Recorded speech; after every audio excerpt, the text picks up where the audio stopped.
Hello, my dear students. Good morning, good afternoon, good evening, depending on the time that you watch the video, my friends.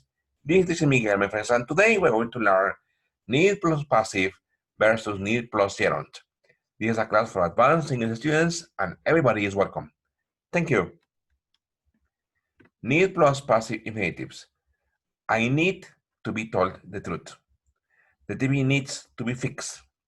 The screen needs to be adjusted. Look, why passive?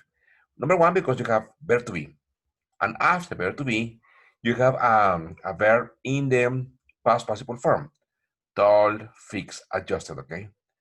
Remember the structure. Need plus verb to be plus passive infinitive, okay? I need to be told the truth. The TV needs to be fixed. The screen needs to be adjusted. This is to express what you think some activities need to be done, okay? Remember the structure. Need, verb to be in infinitive, and the verb in past participle. That is the rule, okay?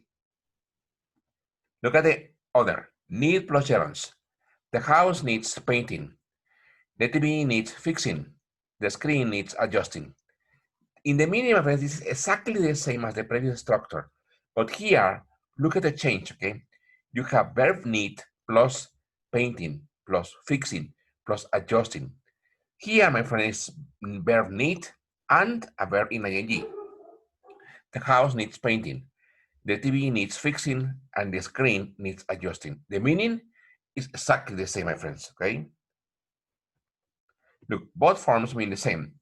You can use either one you like. The structure need plus verb plus ing occurs mainly with verbs like changing, cleaning, adjusting, replacing, and recharging. Why? Because these are for activities, okay, that usually a technician or someone who is specialized or trained in these activities, okay? Very good, my friends. So thank you for watching this video, my friends. And remember, number one, watch the video from beginning to end. Number two, copy and write down the structures and the phrases that I have taught today. And number three, please make up and invent your own sentences, okay? Thank you, my friends. I'll see you next class. Thank you.